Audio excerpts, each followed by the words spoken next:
Welcome to Beyond the Crucible. I'm Warwick Fairfax, the founder of Beyond the Crucible. Back then, there were not any cell phones. So he got in the room, he yanked the telephone jack out of the wall. He was like, "Give me your jewelry." And so he robbed me first. He took all my jewelry. He took my money out of my billfold. And then he said, "I'm going to rape you." And he said, "Take off your clothes." Those were the harrowing words our guest this week, Jenny Lynn Anderson, heard in 1990 when she left a hotel room during a convention she was working with, only to be attacked by a knife-wielding assailant who did the unthinkable.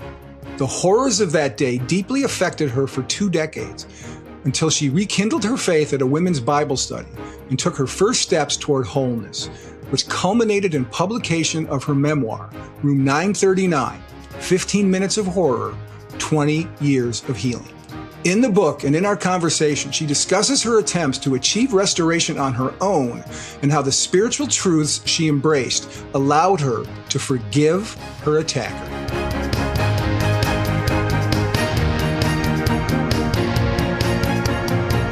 Well, Jenny Lynn, it's so good to have you on the podcast. Your book is compelling, which we will get into, sobering, sad in some way, well, in many ways, but yet there is hope. But before we start, let me just give folks a bit of an idea of who Jenny Lynn Anderson is. So Jenny Lynn Anderson is a public relations practitioner with over 30 years of experience. In addition to public relations, she does writing about travel and blogging. And she's the author of the book Room 939, 15 Minutes of Horror, 20 Years of Healing. She has 2 daughters, Morgan and Allison, who I think by now would be out of college, I would guess. In the book 2012, they were in college, but not anymore. I'm sure they're leading wonderful lives. So Jenny Lynn, before we kind of get into the heart of the book and just really the crucible that you went through, what was life like for you pre-crucible? What was a young Jenny Lynn like? What was life like for you? And I think you grew up in Georgia, did you? I did. I grew up in Statesboro, Georgia. And I think probably most people would have described me as carefree. I was a happy-go-lucky child. I was second child, so I was the baby of the family. And, babies get to do whatever we want to do because that pressure is not on that second one. And it's all on the first child. And so I was really carefree, happy-go-lucky. I was independent. My mother, Judge Faye Sanders Martin, and my father had raised us to be independent. My sister and I became so. And Mama had been a lawyer her whole life and became a first woman Superior Court judge appointed by a governor in Georgia. So I was raised by this trailblazing woman who just told us that we could do anything that we set our hearts and mind to. And so that's who I was. I was really okay with myself. I didn't struggle with self-esteem issues or anything. I liked who I was. I'm going to give you a virtual fist bump because I'm a baby of the family, too. So. It's such a great place to be the baby of the family. It is indeed. And I think from what I read, you were an athlete in school and college, and I think basketball, cheerleading. And in the foreword to your book, I love what your mother wrote about you. And this obviously is a theme during your life. She writes this: Jenny Lynn's childhood was like that of a butterfly, gathering nectar and spreading happiness to all who knew her. I mean, what an image. A young Jenny Lynn with a butterfly that spread happiness to all who knew her. And that's, obviously you could say maybe your mother's biased, but I'm going to assume that your mother, being a lawyer, is accurately stating her, what she saw. I mean, that's an amazing image, isn't it? Yeah, Mama was pretty plain spoken, and that is exactly how she would have described me. And it's who I was. I flitted a lot. I would land one place and then I would think, oh, I've got to go do something else. And I would go to the next. And so I was joyful. And so you had a sort of pretty fun-loving upbringing and then college. And I think at some point you decided to, well, I remember reading you were thinking about broadcasting. And I thought there was a professor that, had a bit of a biased view of what was required for broadcasting, and you ended up in public relations. I don't really think what was his advice? Because it didn't sound very fair, at least to me. It was such a sad day in my life because I wanted to be a broadcaster. And he looked at me, and I do have a Southern accent. I will admit it, and I'll own it. But at that day, he said, Jenny Lynn, you will never get out of a regional market because of your accent. And I looked at him and I said, I won't. And he said, no, you're going to fail at that. You don't need to be a broadcaster. So I changed my major to public relations. But, I've worked with broadcasters my whole life, and he didn't know there was going to be a YouTube someday. Well, exactly. Channel. And so, I think that it shaped my whole, trajectory of my career. But I got to work with broadcasters my whole life. I was intimately involved with them, with pitching story ideas and working with them. So it didn't change it too much. But I do think, though, I was more suited for public relations, to be quite honest. So maybe it all worked out. But yeah, I think back in the day, they used to say the ideal accent for broadcasting was like a Nebraska accent, so like Johnny Carson and, Tom Brokaw or whatever, which, sort of like when, I get that, but it's like, really? I mean, there aren't room for accents from other parts of the country. Nothing against Nebraska, but, accents from other areas. But anyway, just a bit of a narrow-minded view if you're a professor. But so anyway, you ended up in public relations. So that kind of leads to the fateful days of November 28, 1990, when at the time you were a professional, doing well in public relations. You were working for a hospital. And I think you were married, I believe, at that time, and probably relatively newly married, I would guess. So it seemed like life was going very well, but yet then it wasn't. So what kind of happened, which really changed the trajectory of your whole life? Well, I was really excited that day on November 28th. It was 1990. I was 27 years old, and I was at a trade show and convention in Atlanta, Georgia. And I was there with the hospital that I worked with, and we had been on the trade show floor all day long. And we had planned that night I was going to meet my marketing director and an editor downstairs at 8:00. And so we all went up to our hotel rooms to freshen up. And I went up to my room 939. I was at the very end of the corridor at a hotel downtown Atlanta, a huge hotel. And so I was at the very end and went in, brushed my teeth, put my lipstick on, and exited the room to come back down to the elevator. And I never made it down to that business meeting. I got captured in the hallway by a man, and this was a random act of violence, I believe. But I got captured in the hallway by a man. I did not have any feelings of any strange things. When I was walking toward him, I just saw a man coming toward me, but he lunged in my direction very quickly, and he started, attacking me. And, you talked about me being athletic earlier. I was still athletic at that time, and I did what my personality would do. I fought him.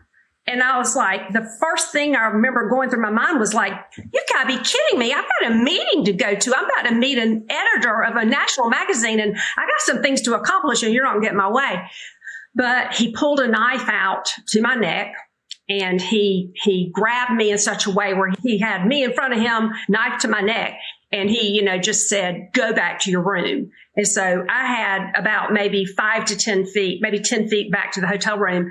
And he, pushed me behind me back to the room. We get to the hotel room, and he said, put the card in. And he just said, if you don't shut up, I'd been screaming. And he said, if you don't shut up, I'm going to kill you. And so, what do? I'm stuck at the end of that hallway with him. and he pushed me in the room. People heard my screams, though. There were people down the hallway. They heard my screams. They came out, and the only thing they saw was his a black leather jacket going into that last hotel room. And so I was stuck in that hotel room with him. But back then, there were not any cell phones. So he got in the room. He yanked the telephone jack out of the wall. He was like, "Give me your jewelry." And so he robbed me first. He took all my jewelry. He took my money out of my billfold. And then he said, "I'm going to rape you." And he said, "Take off your clothes." And, I just sat there, and I was so, honestly, I didn't want to do that. Of course, I didn't. I begged him. I was like, "I don't want to do this. Please don't make me do this." But he was insistent. He said, "Take your clothes off." And I took my clothes off. What do? I was stuck. But the whole time that I was in that room, I was looking at that door, and it was about 8 feet away from me. And I was trying to think about, how am I going to get out of this room? And, he had a knife on me. I didn't know what to do. I, kept thinking, can I get over there? Can I jump off this bed? But as he was sexually assaulting me, he got up one time and he went to the bathroom and he got a washcloth. And I thought, what is that? And what is he going to do with that washcloth? And, I was thinking, is he going to gag me? And then that's when I started really thinking, I've got to get out of here. And so I looked at him and I thought, okay, the only thing I know to do is to trick this guy. That's the only thing. So I looked at him and I said, my marketing director is about to be here any minute. And he was at the end of the bed, and I said, "He's going to be here any second, and he's going to find you." And I said, "They're expecting me right now." And he looked at me like he was a little bit worried. And I said, "Yeah." And the minute I saw that he was thinking about it, I thought, okay, I'm going to use every persuasive skill that I was ever taught at Georgia Southern University right here on this guy. And I was like, "Yeah, they're coming." And I said, I think I hear somebody in the hallway. And he got up off the bed and he went to the door and he opened the door about that much. And when I looked out, I could see light in the hallway, and I saw a housekeeper, and her eyes locked on my eyes. And I just started screaming, "He's raping me. He's trying to kill me. He's raping me. He's raping me." I was screaming. The man flew out of the door, past the housekeeper, down the emergency staircase, and they never found him. And that is where this all began. Obviously you've relived this, that day, probably every day of your life, in minute detail. And you mentioned in the book night terrors and other things, but you had the presence of mind. It obviously, as we'll get into, it's the psychological trauma that, felt like it was the worst thing. The physical, he kind of was in process, orally, and undoubtedly would have, physically, done more maybe physical damage. Of course, the psychological damage was life altering. But in that moment, you had the presence of mind to stop it, as horrendous as it was, getting even worse, and stopping the possibility of him killing you, which who knows what he would have done. So talk about those first few hours, because that also was a crucible in itself. Not just what was done to you, but I don't know, the lack of thinking things through by security and police. That was another layer added on to the trauma. So just talk about, I'd like to think people are just more, maybe smarter these days. I don't mean you, but I mean the authorities and all of that. So just talk about what happened, because that just made it that much worse.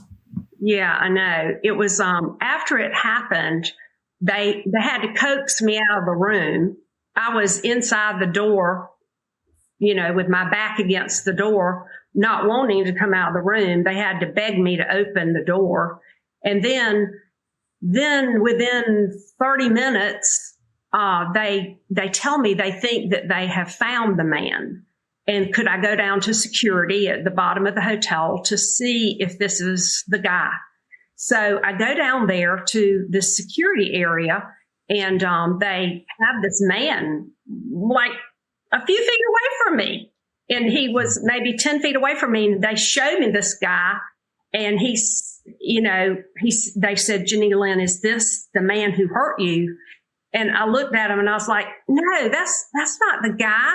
And at that moment, this man that they've, got in their custody starts yelling at me, and he starts screaming obscenities at me, and he lunges towards me. I'm not going to say what he said, but he was like, and he's like lunging towards me. And so I have another sort of like not assault, but not a physical assault, but I got scared all over again. And I thought, no, this isn't the right guy. And so that happened. And then sometime in the wee hours of the morning, I end up at the sex crime unit of the Atlanta Police Department. I don't even know how I got there. I don't know who took me. I don't know who took me there, but I ended up there, and they asked me a lot of questions. And I remember the worst part, I think, and you don't really think about this, but I think the worst part of that was that they finished interviewing me and got all the details. And they said, is there someone that we can call? And I was like, they said, can we call your husband? And I was like, I remember thinking to myself, no, there's not one person I want to call. And I most certainly don't want to call Mark Anderson. So they hand me the phone. I remember them placing that phone into my hand.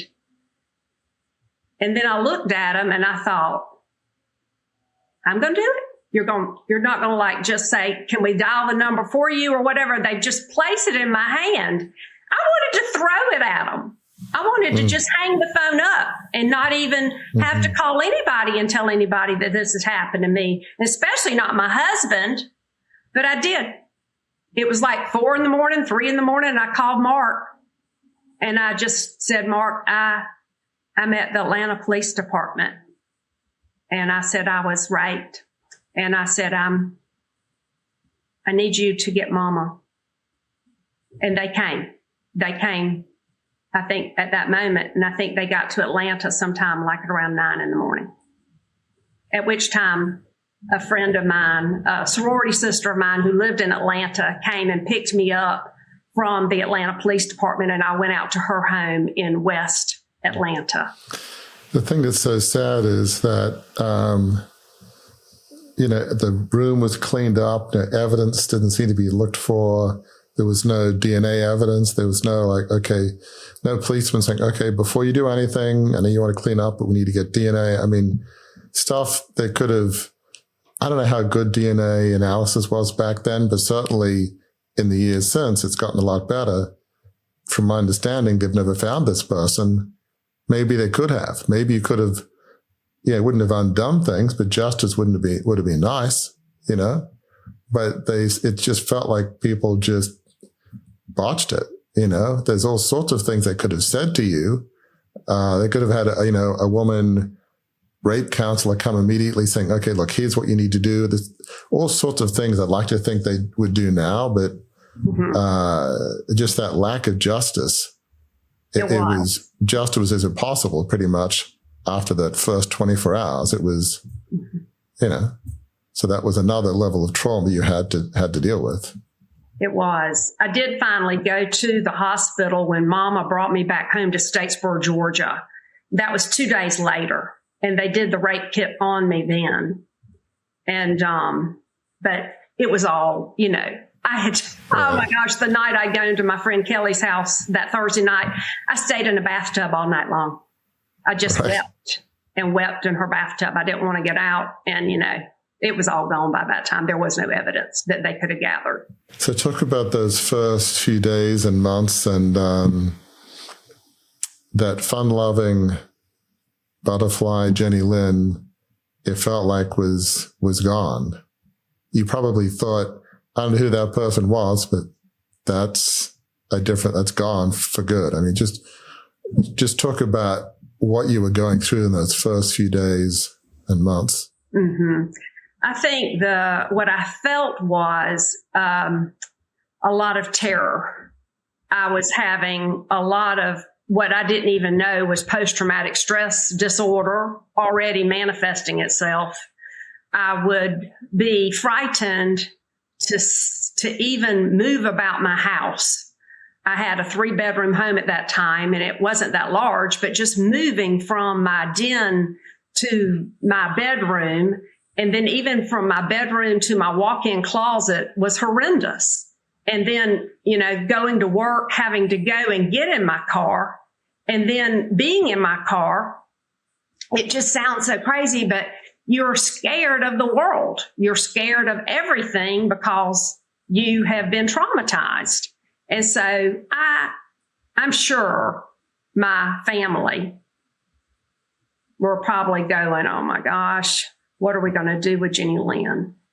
But I didn't know what else to do. I was scared. But that was a Thursday night that happened. I went right back to work at that hospital Monday morning, got there like I always did, walked into my office, went back to work, and people knew it had happened. And some people came to my office and said, Jenny Lynn, we're sorry that we've heard what's happened. But overall, I think what happens with rape victims, sexual assault victims is, the man had held the knife to my neck, but there were no cuts. There was no evidence. There was no physical evidence that there was anything that was different about me. And so I wanted, like, in some ways, I've said many times, I wish I'd had a scar, just something that I could say, see what happened, but I didn't have anything. And so you don't understand the turmoil that the woman is going through in those initial days, especially, and initial months. You're just scared, like the whole expression about scared to death. That circumstance scared the life out of me. And I did try to go to counseling early with a man in Savannah, but I was having to drive to see this psychiatrist after work. And it was in the early months. It was January, February, so it was dark outside. And I can remember driving to Savannah by myself, getting to his office. And I really didn't want to go to his office door because you know why? There was a shrub. Shrubs were by the office door. And you know what hides in shrubs? Men. I mean, it was everybody. I looked for this man on every street corner, on every street, in every hallway, in every room for years and years. Hard way to live. But all the while I faked it though. Like from the outside, most of my colleagues, friends did not know what I was going through. Only my husband and my sister and my mother knew. I kept it pretty, tightly bound so that, I didn't really sense at all that anybody really wanted to talk about this either because it's not a nice subject matter. I took the cues from society. And what I sort of heard was that people were uncomfortable when you talked about it. I could see people's nonverbal expressions. And so I just decided I'd be quiet and that I would just, keep it under wraps. And I knew that I needed help, but I also didn't want to.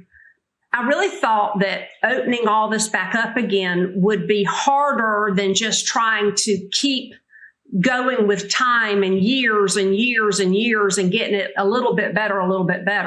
But I was not getting any better. I was getting probably the same or worse. We had another guest on who talked about stuffing her trauma in the basement. She would just lock it there and stuff it. And I'm a strong person, nothing to see here, press it on. And so sometimes if, you believe in spiritual warfare, the evil one can sort of say, you're a strong person.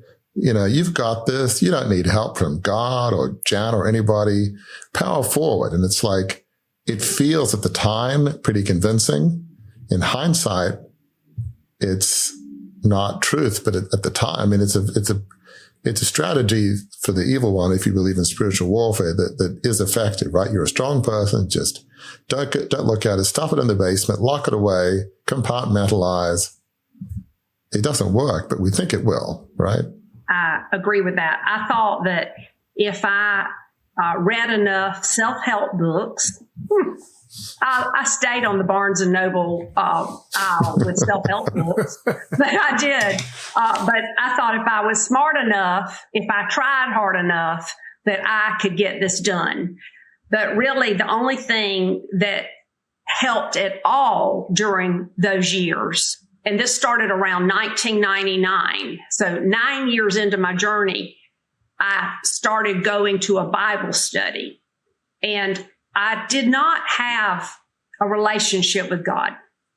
I had been, as a child, we'd gone to church some, but we exited church when I was maybe 9 years old. And what I tell people is that we were Easter Sunday Baptists. We were always there on Easter Sunday, but the rest of the year we were not there. And so when I went to that Bible study, when I started going to Bible studies in 1999, I knew, when I was in that room, I promised God that if he would get me out of that room alive, that I would return to him. And I did. I went back to church that Sunday with my husband, and I faithfully went for years and years and years, really not even understanding anything about God. But I went. But in 99, I started attending a Bible study that really changed the trajectory of my healing journey.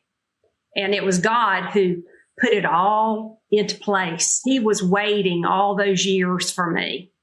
But he had the whole plan already arranged. I just had to follow what he had set forth in my life. And it began in a Bible study, a Beth Moore Bible study called Breaking Free. And I'll never forget when I started the Bible study, I remember thinking, what in the world do I need to break free from? You probably look back and you think, really? I can't think of anything, but one of the things you write in your book is, and this was a process, it doesn't always happen overnight. You talk about allowing God back in your life, and you say that you knew about Jesus, but did not know him. In fact, there's a book, I want to say by J.I. Packer, I think called Knowing God. And the whole book is about that.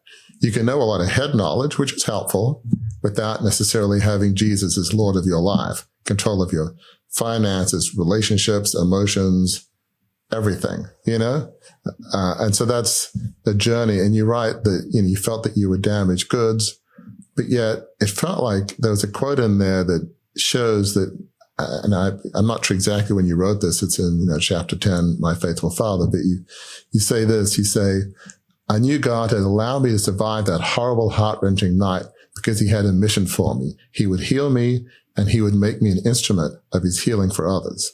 So it felt like you were having glimmers of what the future life for Jenny Lynn would look like. So it felt like it was the beginning of hope. It wasn't the end of your healing journey, but maybe, I don't know if it was the beginning, but it was a key step, if that makes sense.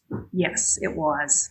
One of the other things that was sort of a journey is, understandably, you were very angry, as any human would be, a sense of anger and wanting revenge. I think you write, and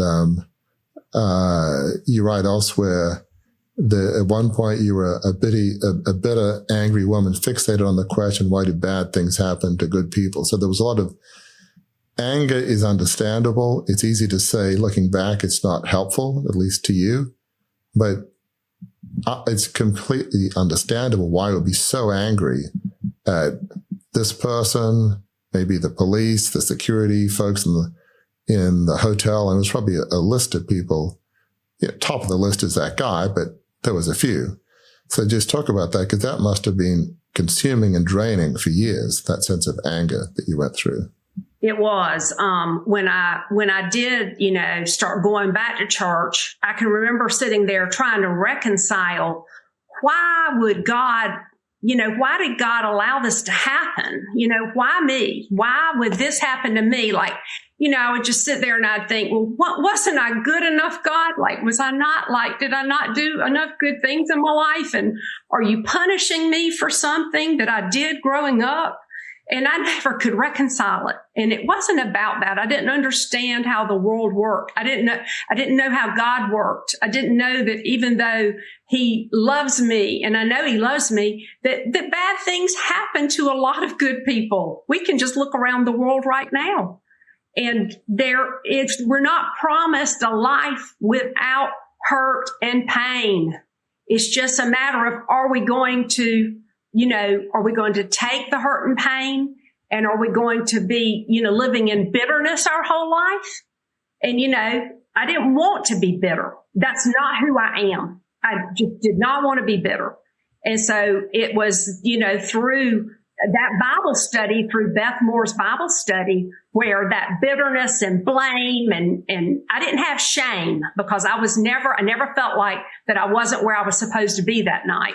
But I had to reconcile, like, why I was so mad still and bitter. And part of it came down to me just having to really, at the end of the day, it was the Bible study that told me, Jenny Lynn, you're never going to reclaim your life unless you forgive this man.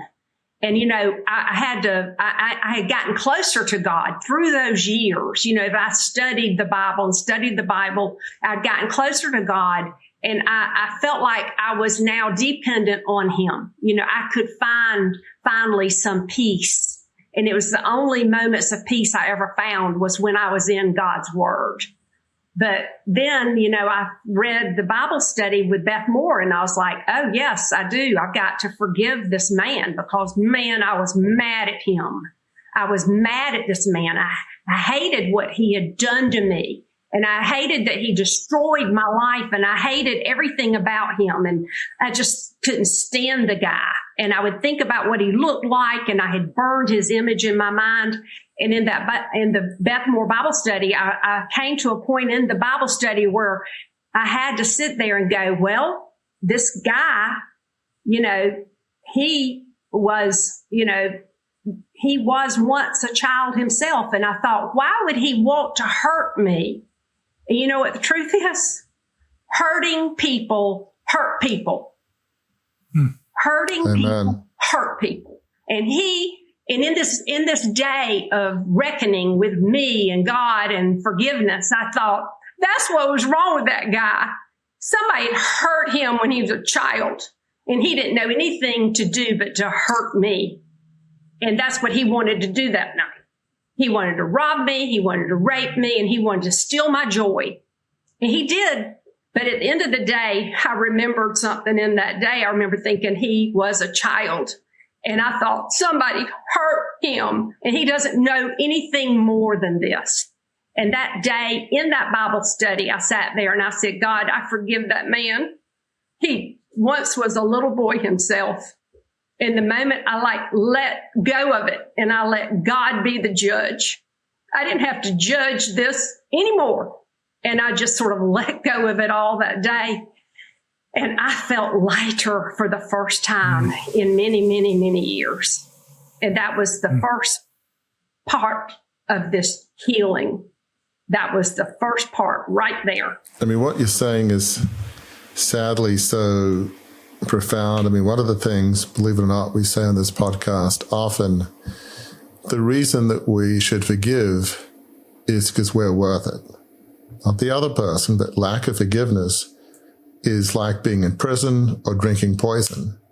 By not forgiving, they win. I want to jump in just for a second, because I have a pretty good idea that we're about to pivot into something. And having listened to you, Jenny Lynn, talk about what you went through, not just the assault, but then the emotional trauma that you lived with that. The fact that you titled your book Room 939, 15 Minutes of Horror and 20 Years of Healing, to me is the fact that you named it 20 Years of Healing, that you recognize that even as you were going through those rough patches that you talked about, all the while that was going on, you were healing. That shows, I think, something that's instructive to folks who are listening and watching, that even when you're going through something and it's difficult, healing can take place within that. You just have to learn how to apply that healing to your life. Is that fair? I agree with that. I think a lot of people think that it will never occur. And I think that's where hope comes in. Hope for a future. I mean, I wanted to be better. I wanted to be the old Jenny Lynn again. And I think so many people give up, and they don't go out and get help. There's so many resources. You've got spiritual resources, medical resources, counseling, all kinds of things. But I think we often limit ourselves. Absolutely. And, one of the key turning points is when you saw a psychologist, and that was, I guess, 2010, a number of years after. Maybe you're at a point where you were ready to, your faith had grown to get help. And I think, you write in an article I read that you say, I was very self-reliant. It's a terrible mistake. And so you feel like when you went to the psychologist, you're ready to say, okay, I can't do this on my own. I know I need God, but I also need professional help. And that's the lie, again, from the evil one, from my perspective.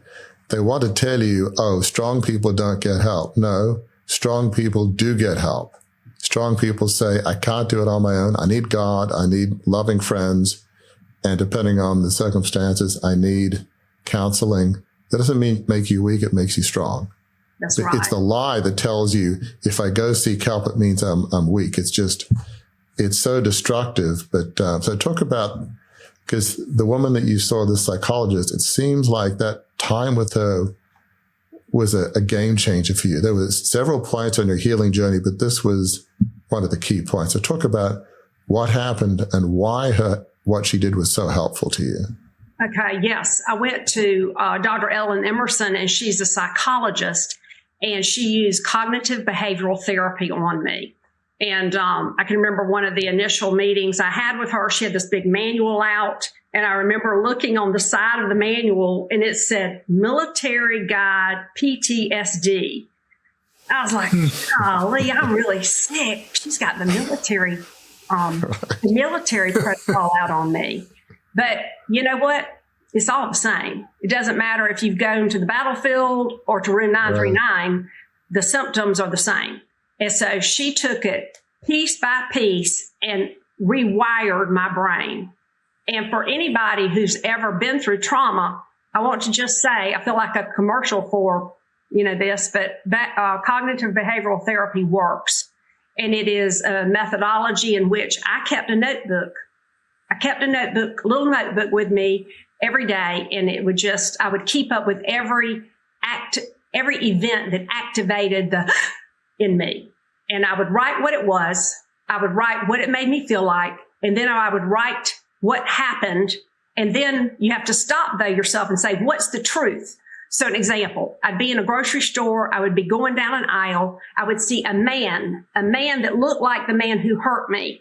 And I would go, and then I would go, okay, but wait, hold on, Jenny Lynn. Is that the truth? Is that what that really is? And then you'd go, well, no, that's a man and he's pushing a grocery cart and he's got a child with him. It's a father and a son who's grocery shopping. That's not the truth. So it's like you're having to rework your thoughts every single day. And what's so interesting is that I wrote in that journal all the time. Can you imagine? Like all day long, I go, oh, that's what I just thought. But it was sort of the same thoughts, though, guys, that I was having. It wasn't like I was having thousands of thoughts.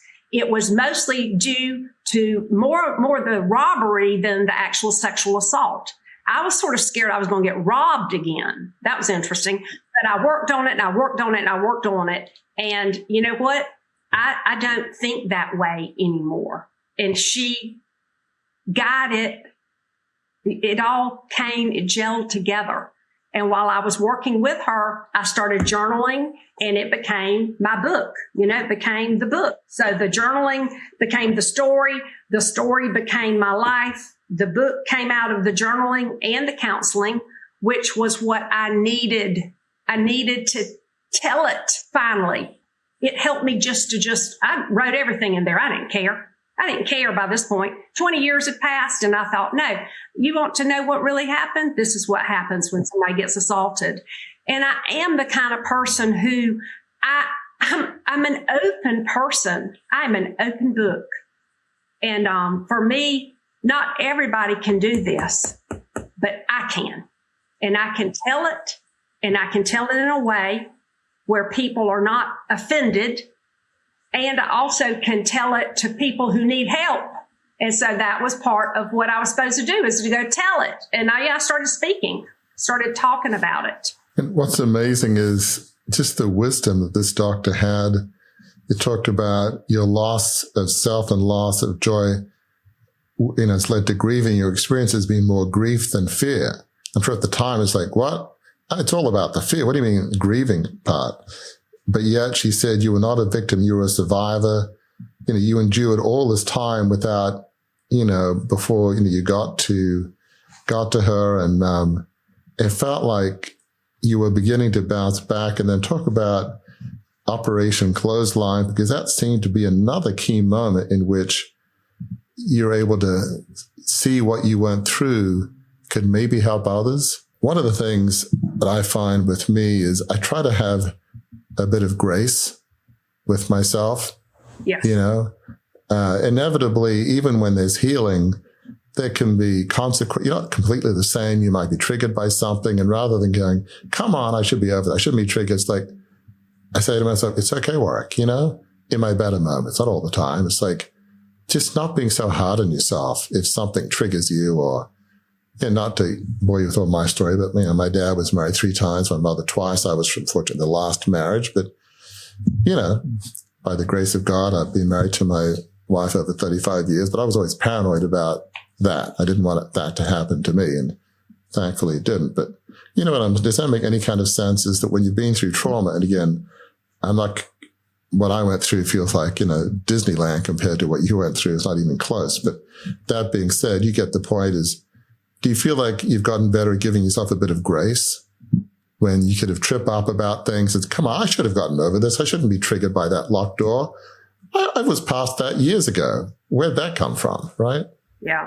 I think grace is the greatest gift that I've gotten out of this whole last 30 years now.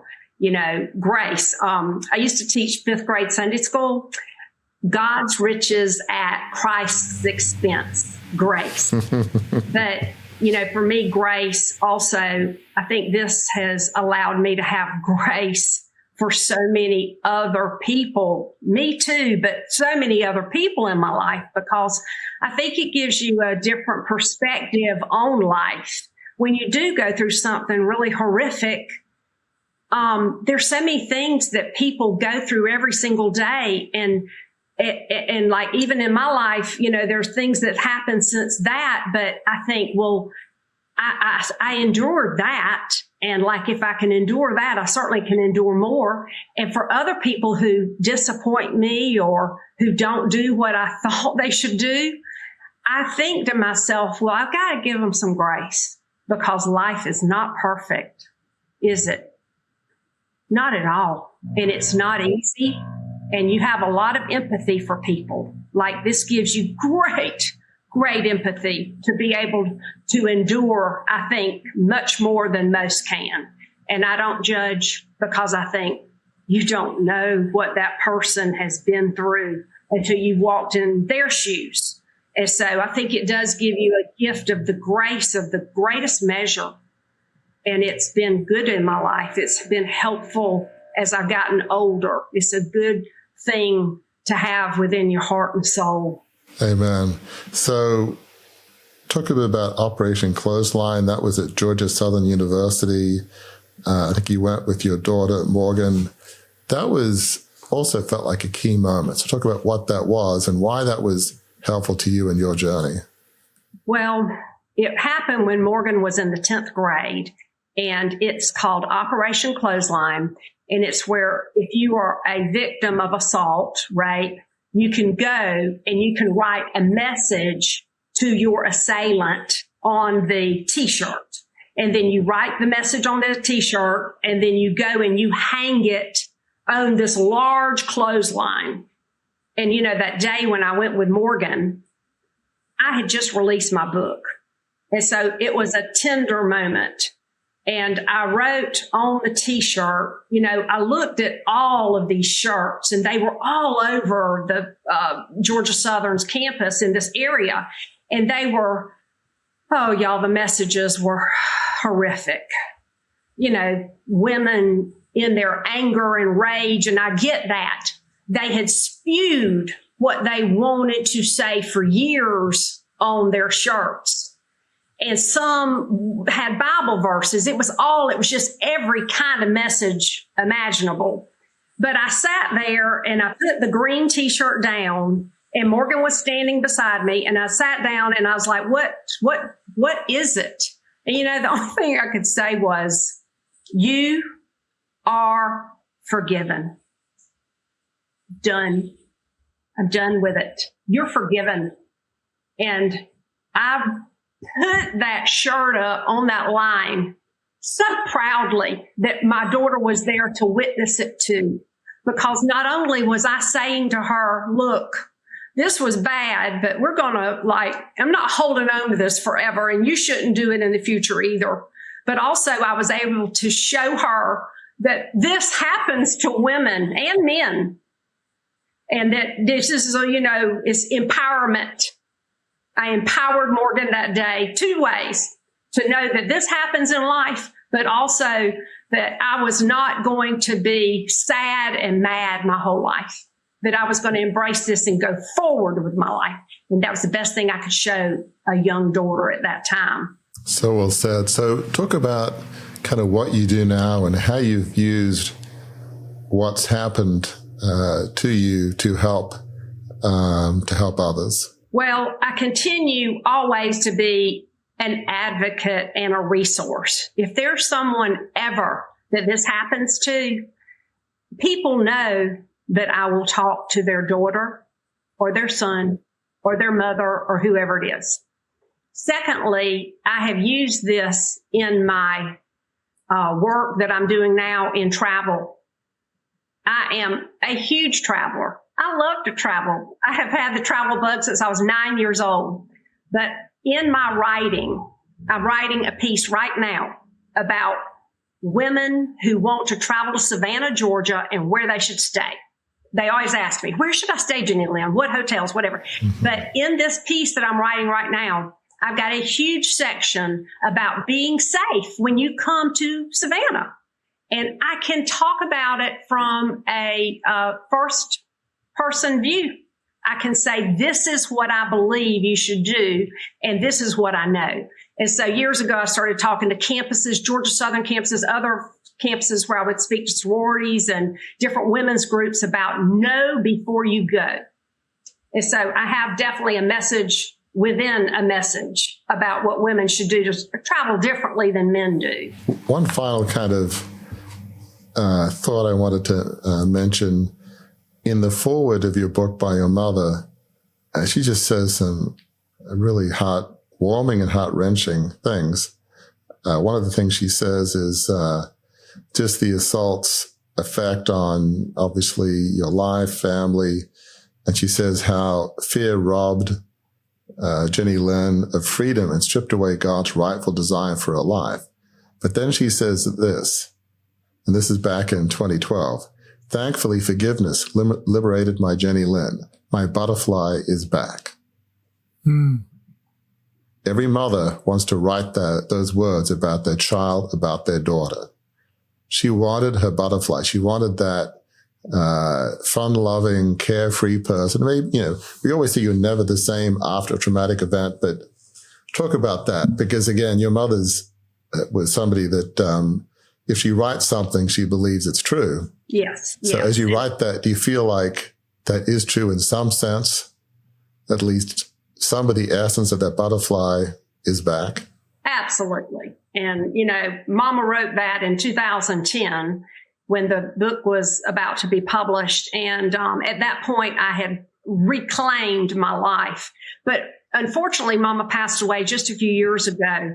And I was even better and better and better by the time Mama did pass away. And, but now though, if she saw what I was doing now, traveling the world as I have, she would definitely know that I have, returned to that butterfly. And, I do go about my life joyously. I always have been. I've been a joyful person, but I do have that, same little girl spirit in me again. And I think that people would definitely say that I've always had a bits and pieces of it, but I would say that Jenny Lynn's back for sure. And, not to say that, that life can't be difficult, right? It doesn't mean that everything's perfect. No life is perfect. Nobody's going to have a perfect, happy, la-di-da-di life. It doesn't work that way. But I think that I'm really pleased with how I did really try so hard to make something good out of this. Like, I could have just stopped. I could have never written the book. I could have just maintained my life in Statesboro, Georgia. But I made it a point to talk about it and to help others and to be able to show the light. There's so much, this is a sad story. And I wish I didn't have this story as y'all wish. I mean, nobody wants this. But I think a lot of times about how I asked myself those years ago, like, why God, why did you do it? Well, you know what it was all along? It was like, I've got a lamp in my kitchen in there, and it's a silver tea kettle that was my mother's. And right now it's tarnished. But like what God wants us to do, I think, is that from the time we're born until the time we die, he's going to try to refine us. And he's going to try to polish us up and refine us and refine us. And I think like through these years, he was able to use this like ugly story of mine to like just show that, it can be good. More good has come from this than bad. And I believe that in my heart and soul, but God made it so. He was going to take it. And he knew from the very beginning of my birth till the day until I die, he knew what was going to happen. But I hope, like that he can use this and I can just keep, like, I'm not going to let this be dark. It will be light, and he'll polish a little bit more and some goodness will come out of it. And maybe somebody will hear something. Maybe on this podcast today, somebody's sitting there and they've never, ever told a soul that they were raped and they're not going to ever tell. Well, call me, tell me, release it. You can't move forward until you release it and start the work, the good work. And it's good. Like, I'm not faking any of this. My life is good. It's like I have a good life. But man, it's been a hard one though. I'm not going to say it's not been easy to do all this, but you know what? I'm 62 years old sitting here today with you guys. I feel pretty good. I do. I have a good outlook. My life is good. Friends, that sound you heard, aside from the joy of Jenny Lynn, the sound you heard was the captain turning on the fasten seatbelt sign, indicating we've begun our descent to land the plane on this conversation. But before we do that, Jenny Lynn, I would be totally remiss if I did not give you the chance to let listeners and viewers know how they can reach out and find you. Okay. It's easy. It's my website's www.jennylynnanderson.com. Jenny Lynn Anderson. And all right. Well, you'll find everything right there. Perfect. That is very simple. Warwick, as always, the last question or questions is your prerogative. So take it away. So, Jenny Lynn, there might be somebody listening and watching today and today might feel like their worst day. They might feel that what was done to them was horrific, that they're damaged goods. Nobody could love them or want them. They just want to hide under the covers. Maybe they feel worse even than that, but they just might feel life is over. I'm full of rage and anger. I don't even like myself after what was done to me. Somehow you can get in this negative doom loop that, I'm not who I was and I never will be. And I'm so angry and resentful. And so what would a word of hope be for somebody who maybe today is their worst day? I would say that don't tell yourself that lie, because that's the devil telling you that lie, that is not the truth, and that there's hope, and that there is help, there are resources, there are people who love you, and you're worth saving, and you're worth going forward in your life and finding happiness again and getting rid of the bitterness and blame, because you can't live in it. You're never going to be in a good place if you remain there. So I'd say just have hope and know that you will find answers, but you have to do some digging. You've got to dig some. Friends, I've been in the communications business long enough to know when the last word on a subject's been spoken. And our guest, as well as my fellow public relations practitioner, my fellow baby of the family, and my fellow, even though she looks much younger than me, fellow 60-something-year-old person, Jenny Lynn Anderson, has just spoken the last word. Warwick, we just finished our interview with Jenny Lynn Anderson, and I could tell by the way that you responded. I've been doing this with you for a while, so I can tell these things. This one really meant a lot to you. I could see that this really moved you, this conversation. What's the one takeaway you'd like to leave for listeners and viewers? Well, Jenny Lynn Anderson's story is horrific. Back in 1990 in a hotel room being sexually assaulted by some random person that walked by. And the tragedy wasn't as much physical. He assaulted her, but fortunately she had the presence of mind to say, my boss is coming, he'll be here any moment. But so before he could make things even worse, he stuck his head out the door. She screamed, and then people started coming out, and then he left. So as horrific as that day was in terms of the sexual assault, the damage that was done was to her self-esteem, her sense of self. It felt like it was almost eradicated on that day. And so really, in her book, Room 939, 15 Minutes of Horror, 20 Years of Healing, it's an apt title, because those 15 minutes of horror did take a good 20 years to heal. I think she would say she's, I don't know about all the way back, but certainly, a long, long way back compared to where she was. But she writes, it robbed her of her dignity, independence. She would be scared of, if the doors weren't locked or you'd hear something, somebody looking a bit strange in a grocery aisle. She went from this fun-loving person that her mother described as a butterfly, because it would spread happiness to everybody around her, and that seemed to be gone. And so that's the tragedy. But I guess the word of hope here is that she eventually did come back. Counseling back in 2010 was huge, but she has a lot of lessons to offer us, which is, she was an independent person, and like one of her other guests, she tried to almost stuff that pain in the basement. Nothing to see here. I'm moving on. I'm a strong person. And even when her sister Jana and mother, they knew what had happened. They knew she wasn't doing well.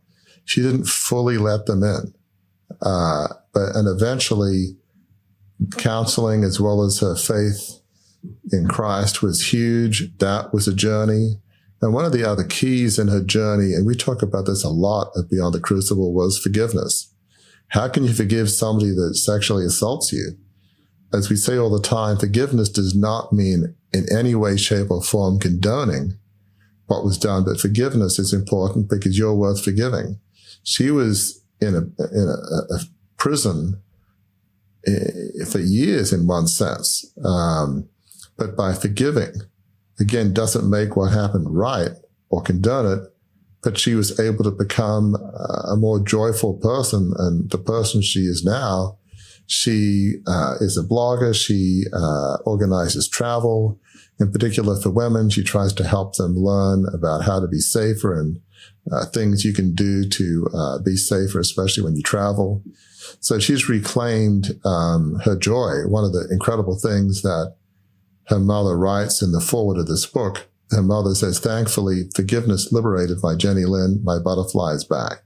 In other words, that fun-loving, joyful person is back. So I think the message is there is always hope, but healing doesn't always happen overnight. It's a journey. It took 20 years.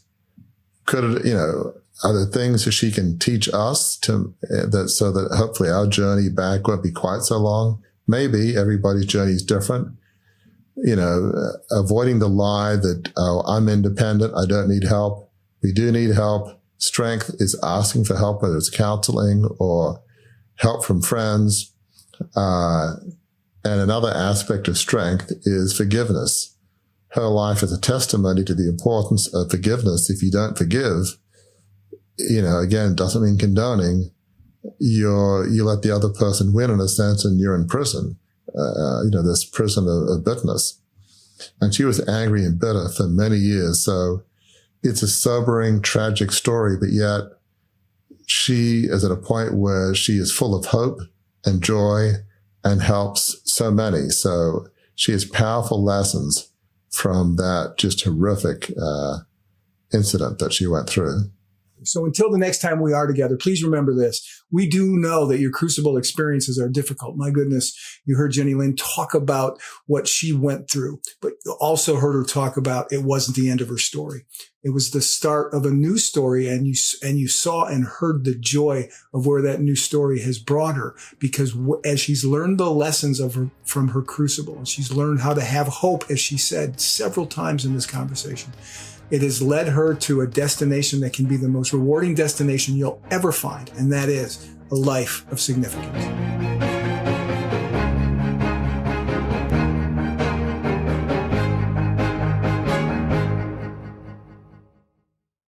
Welcome to a journey of transformation with the Beyond the Crucible assessment. Unlike any other, this tool is designed to guide you from adversity to achievement. As you answer a few insightful questions, you won't just find a label like the helper or the individualist. Instead, you'll uncover your unique position in the journey of resilience. This assessment reveals where you stand today, the direction you should aim for, and crucially, the steps to get there. It's more than an assessment. It's a roadmap to a life of significance. Ready? Visit beyondthecrucible.com. Take the free assessment and start charting your course to a life of significance today.